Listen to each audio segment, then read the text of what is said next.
welcome back to the basement. Tonight I'm back in the workshop because I'm going to start a new project, and that is I want to build a guitar rack.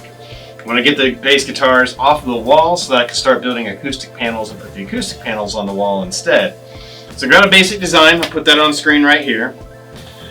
Ideally I would like this to hold 8 guitars.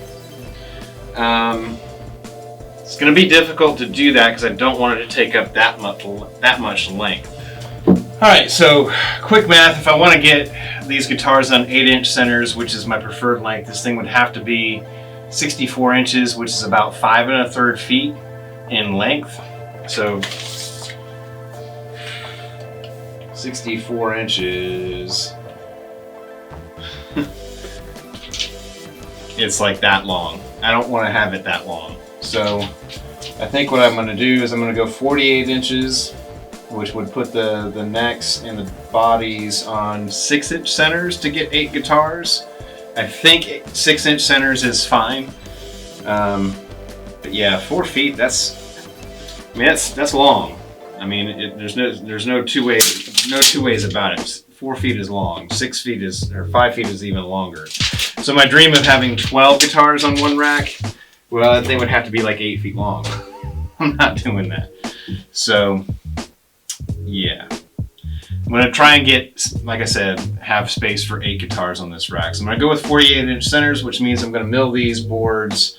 I'm going to cut these to, I don't know, maybe 51 inches long, just to have some wiggle room to trim off some ends if I need to. So I'll cut 51-inch pieces. I want to mill these down to 2 inches by 2-inch stock. So I've got a lot of jointing and planing to do. So let's start by cutting these things to length.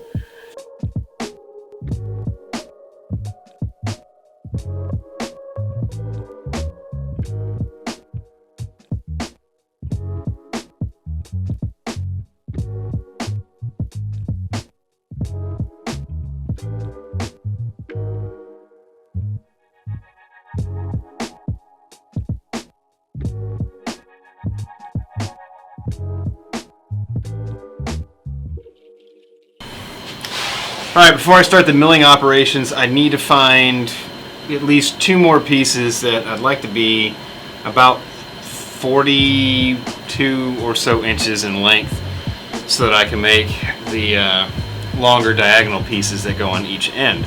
So let me go rummage around the wood pile again. So I'm starting to run out of straight wood, which is fine. Look at that. That thing is bananaed in 2 different directions.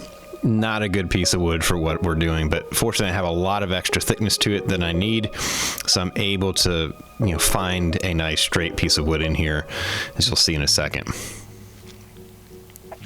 But look, when I stand these on end, you can really see the banana curve in both pieces. This is my new jointer planer. I got this in March or April of this year as a result of my workbench, just having to try to straighten and flatten these types of boards with just a table saw and a hand plane was just a nightmare.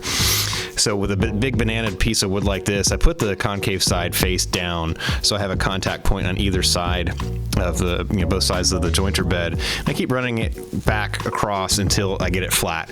And then I rotate it 90 degrees and do the exact same thing using the fence to make a 90-degree corner. So I have 2 faces that are relatively flat at a close to 90-degree angle to make it square. All right, so I've got 2 faces on all these pieces, flat, and 1 about 90-degree corner. So I'm feeling pretty good about that. This wood's going to be really, really good for what I need it to do. I want to mill these down to about 2 inches square. So right now I just measured all of these. They're anywhere between 2 3/16 to 2 3/8 inches thick across the narrowest side, so I should be just fine. So what I'll do tomorrow, because it's almost 1 o'clock in the morning right now, is I'm going to come back tomorrow. I'm going to run these through the table saw, get them down to about 2 1/4 inches, referencing the flat sides that I just milled using the jointer and the flat, or the roughly 90-degree corner that I put in, and get these to be about 2 1/4 inches square all the way around. Then I'll take it back to the planer, flip the jointer into planer mode, and take down the remaining 1/4 inch to get it down to 2-inch square stock. And then I should be ready to start the joinery, which I'm thinking lap joints across the whole deal. I'm not thinking about mortise and tenons, although I may change my mind, just whatever I think is going to be the strongest.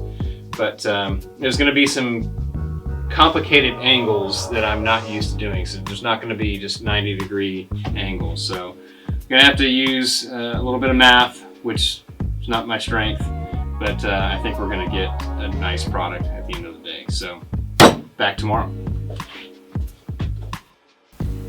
All right, so now I'm coming over to the table saw and I'm referencing the 2 sides that I just ran through the jointer to make parallel sides on the opposite side of what I've just referenced off of the fence, if that makes sense. So basically I'm taking the flat edge, putting it up against the fence, setting it to just over 2 inches, and that gives me a parallel straight cut to the side that I just straightened and flattened. So I'm doing that across the other 2 faces that weren't done. And then what I'm going to do is I'm going to take these back to the jointer planer, put it in thickness planer mode, and then sneak up on that exact 2 inches that I need across all 4 faces. And also in the process of doing that, I'm getting rid of the saw blade marks, which became very, very apparent. Now I'm using a cabinetry saw blade here because my 2 rip blades, which are coarser teeth, fewer teeth, which makes a coarser cut. This also makes it a faster cut and less, it bogs the motor down on the table saw less. Those 2 blades that I have are just toast with just wrecked teeth. So I'm left with just the cabinetry blade that I'm using right here. So it bogs the saw down a little bit, creates a lot more dust, a lot finer dust than what I would like to have. But eventually I struggle through and get, with a little bit of patience, I get some good cuts.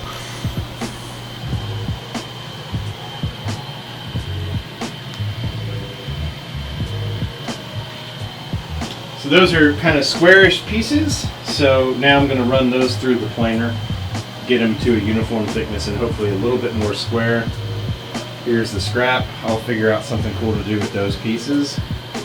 It's a messy job. I don't know if you can see, but how deep sawdust, but quite a bit of sawdust. Yay.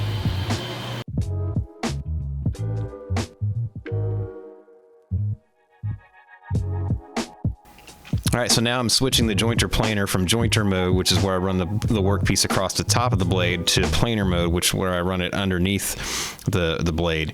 What this does is this gets it to a uniform flat thickness, and it's like I said, I'm using this to sneak up on the thickness, get it in 2 1/16 inches on both sides of the thickness, and I'm also getting rid of all the saw blade marks on the 2 faces that I just ripped on the table saw.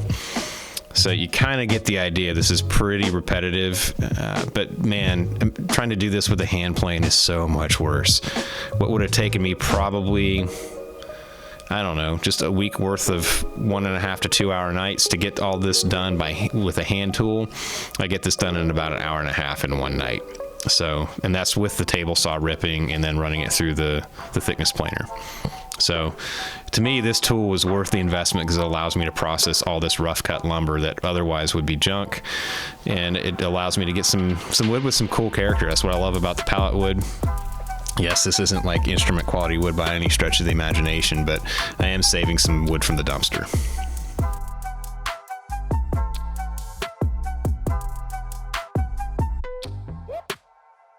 All right, so now we are finished with the milling process. I've got 4 flat sides, 2 dimensions parallel to each other, and everything is nice and flat.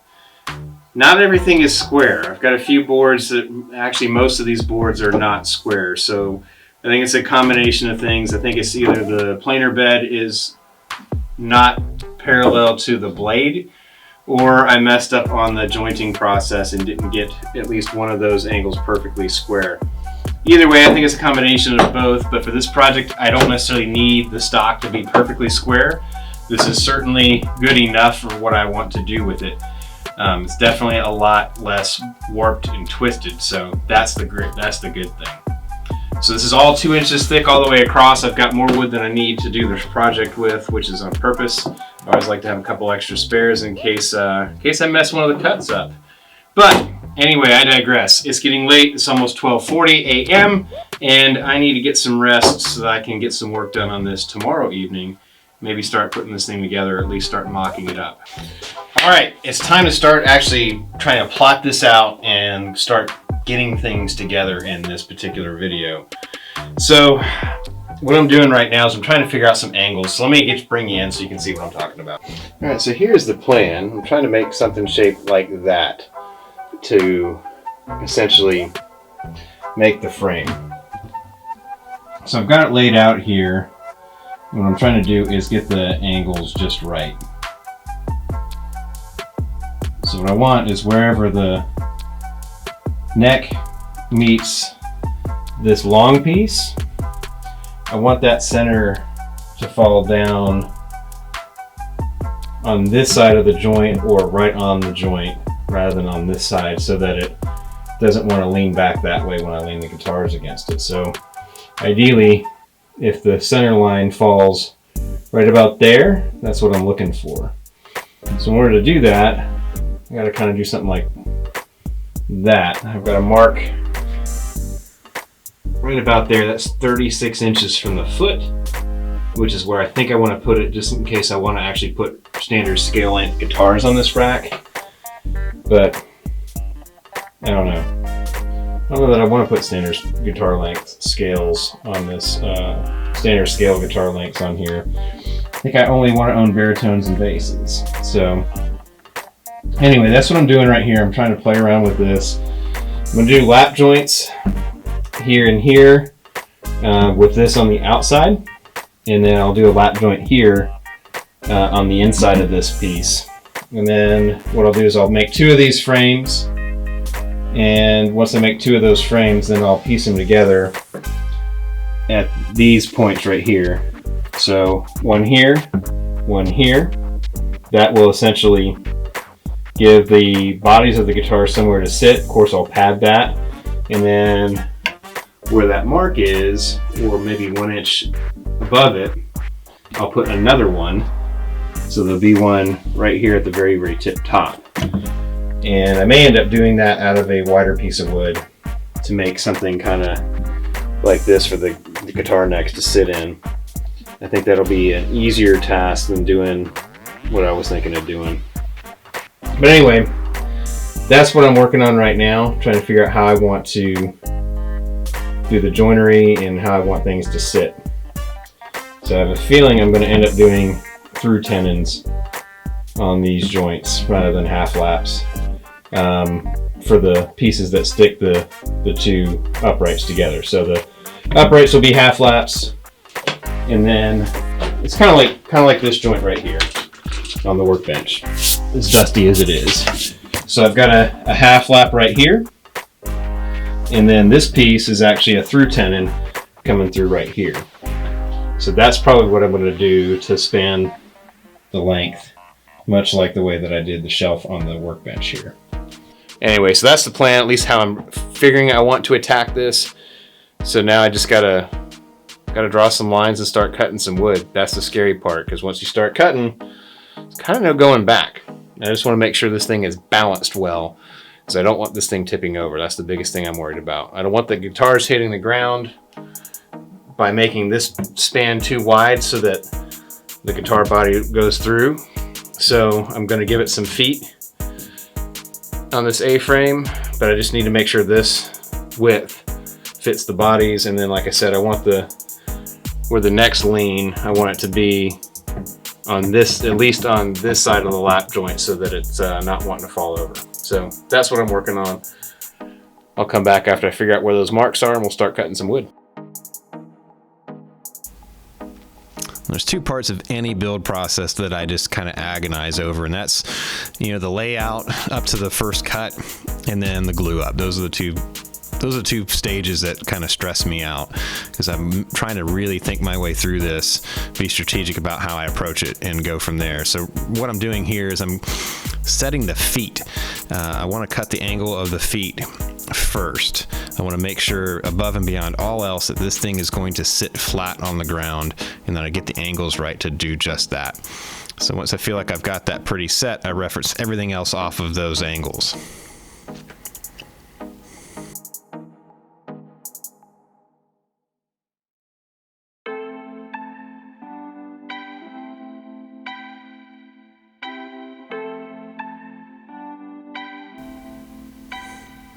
All right, so I'm using this one straight piece of wood to kind of make sure that I've got both of those feet flat, and then I'm transferring the angle onto the upright based on those feet sitting flat. And then I use my trusty combination square to set the depth for all of my lap joints, as well as space out the width. And it turns out to be a blessing in disguise. I'll just tell you, I kind of cheat this one and make it a little wider than I needed it to be, just to try and get everything to work properly. And I go back and forth with my methodology of how I want to cut these lap joints. For whatever reason, with that, I don't have a miter box that works anymore, so I tried doing this by hand with the pull saw, and I don't have enough reps on it to cut it a straight line deep. So I try to clean that up with the table saw here after I set the depth on it to 1 inch. And then I kind of use the old, I don't know what you'd call this, timber framers technique of just, I guess you would call this a dado cut, but I'm just making a bunch of thin slices so I can break them out with a chisel, and that gives me my lap joint. Now, like I said, I made this one a little too loose. That turns out to be a blessing as I go to fit things up later, because I've never tried to make a triangle before. This is definitely a first, and because of the alternating lap joints that I'm doing, at least on 2 of the joints, they're alternating. One of them is a repetitive one, but man, to get it to fit up, it turns out I needed to have that little bit of play. I do a little bit better on the second upright, but not a ton better. So I'm trying to do the pull saw one more time, and I'm just not getting a nice straight cut across the depth of the cut. The blade tends to wander because I just don't have good technique with it. So I switched to the table saw, and that's probably where I kind of just relent that, I don't have a good miter gauge, but I can get close enough.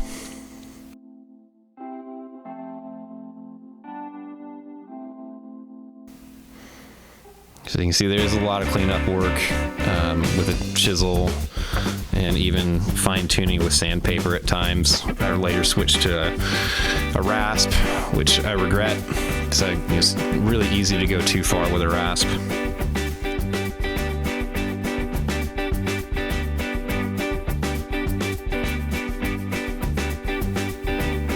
So you can see one side looks nice and tight, that side looks nice and tight, but the other side is really, really loose. But it allows it to stand perfect. So both feet are flat across the bench top, and that's kind of what I'm after. So at the end of the day, I'm actually happy that the one side of the lap joint was a little loose, because there's ways to fix that.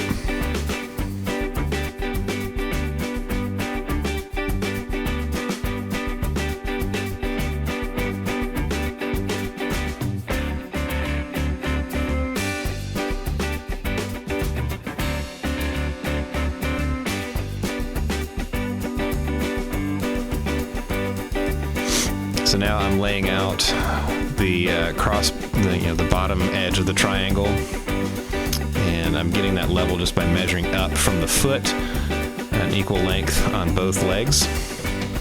And then I make my marks. I trim off some of the excess with the pull saw, because I already have the depth set on the table saw.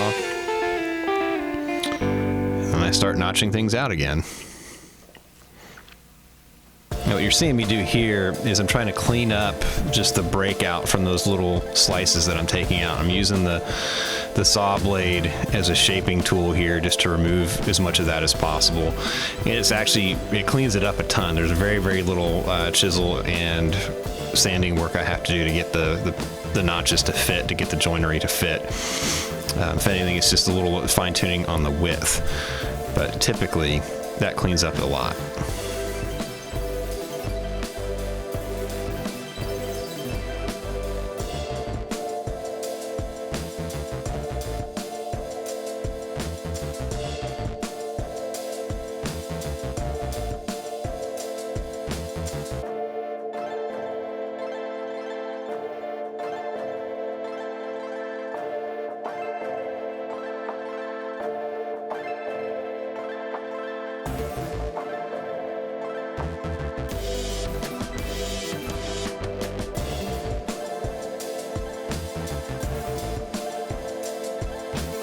All right, so here's the first upright almost done. I think I like it.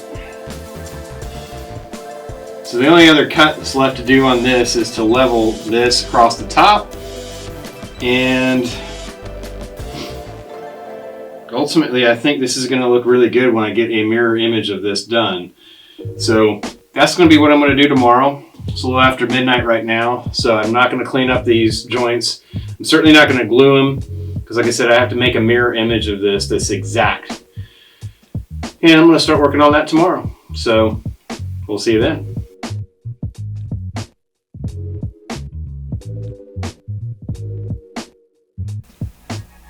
All right, so now I got the first one done. I'm trying to do a mirror image. So I want the joinery to be facing the same, whatever's on the inside. I want it to be on the inside or the opposite side. So it has to be a mirror image. So it's all the joints are in reverse. So this is really kind of tricky. To me, it screws up the aesthetic of the whole piece if I don't do this part right. So I'm very much trying to take my time here and be meticulous, visualize it, double check it, triple check it before I actually start making cuts. And that proves to work out because I'm able to get a nice mirror image, and it lines up. That's the biggest thing. It's within a couple of degrees on the main part of the upright by the time I get it finished. So now it's just repeating all the lap joints, getting them all to fit. So much more of the same.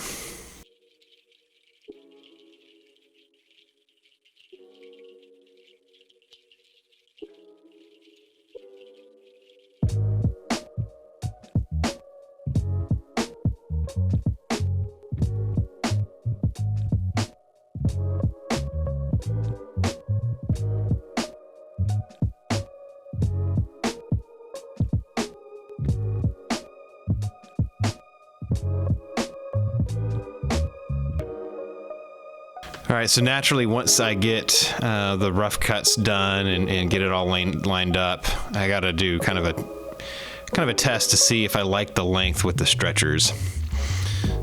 So clamp it in place, leave it overnight before I make the decision to do the glue up. I always like to wait before I do the glue up and make sure I'm absolutely happy with it.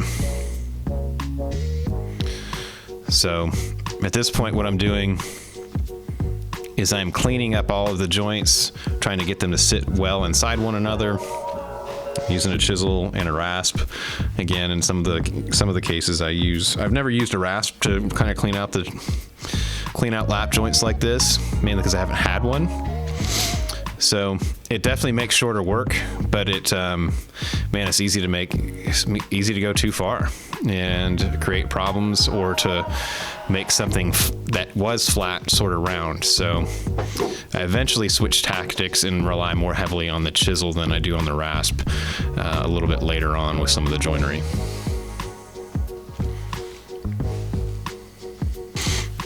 So you're probably wondering what the clamp is. I snapped one of the ends off, half of one of the ends off of the tails when I was doing the dry fit.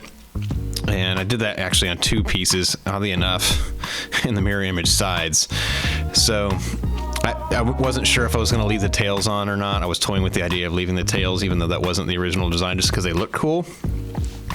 So I decided it's better just to glue them back in place just to make sure and let them sit overnight, and then I do the final glue up. So again, this is probably other than making the first cut and all the layout work that leads to those first cuts, I think the glue up, I always get a little sense of anxiety going through it. So I always try to visualize what my clamping strategy is going to be and how I'm going to, just get it done before the glue starts to set and cause problems. So that's why I'll always like to do dry fits before I, use glue, figure out what my clamping strategy is first, kind of walk through those steps mentally before I start actually doing the glue up.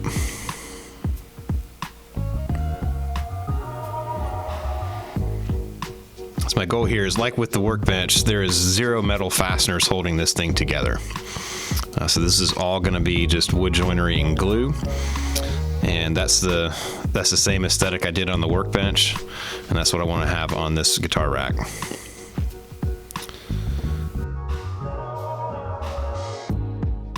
So what you're seeing me do now is I'm plugging all the nail holes in all the pieces of wood in these frames while the glue is drying. I'm plugging them all with bamboo skewers. So this is the same thing I do with pretty much all my pallet wood projects after I figured out that was a cool step to do. I've liked the aesthetic. It definitely is faster at filling those holes than trying to, flood it with epoxy and let it just, slowly seep its way into the nail holes. So I think it's stronger and I think it looks cooler. So that's what I'm doing here. And then the stretchers that you see leaning up against the steel paneled wall to my right, I end up doing all those pieces off camera. So I'm just doing the uprights right now, but I do the stretchers before I actually start doing the joinery work on those.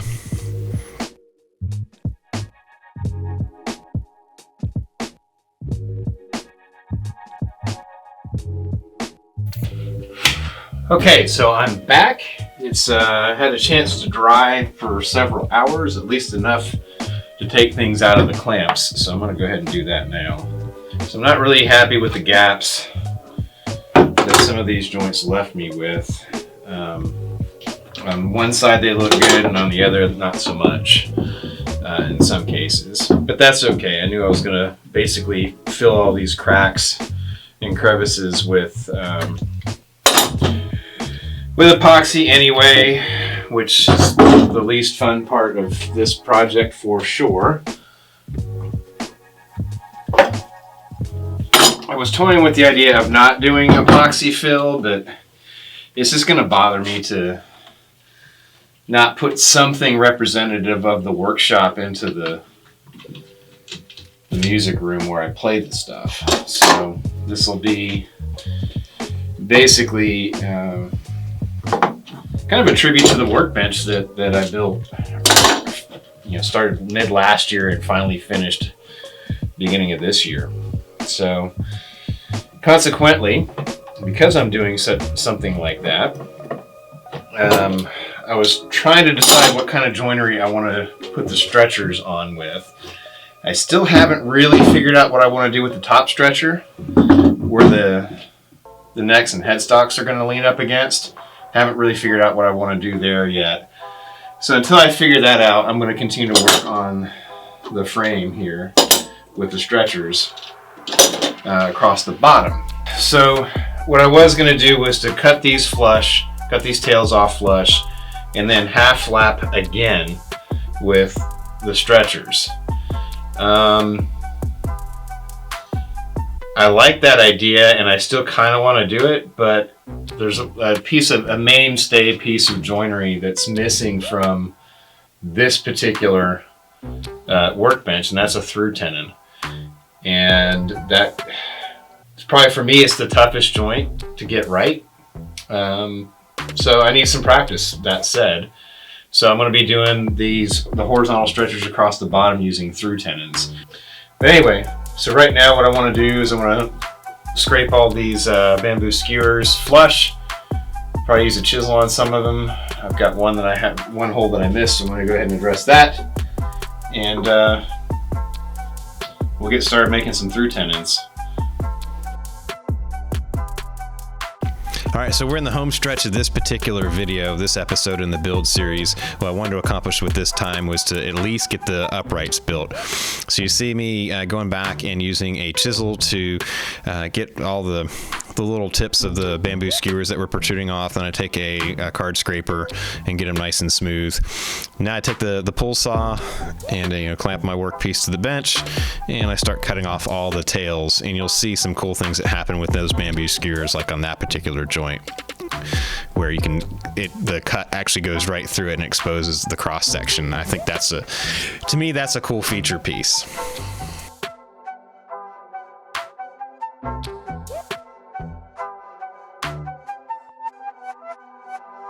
All right, so now I have all the tails cut off. I start marking the center points of each one of these lap joints.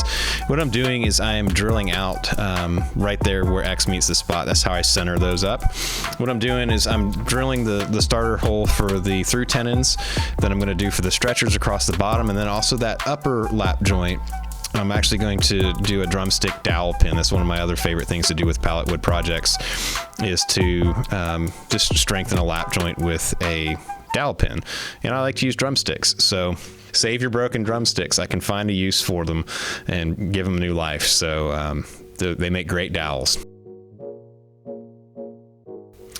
All right, well, that's going to do it for this episode. The uprights are now done, so join me in the next episode where I start making some progress. I join the 2 uprights together with the 2 lower stretchers, and I start on the neck rest. So I come up with a really cool trick for the neck rests. I definitely want you to check out that next video to see how I make the neck rest, because that's going to be a pretty cool feature. But anyway, thank you so much for watching this build project down here in the basement. We'll see you next time.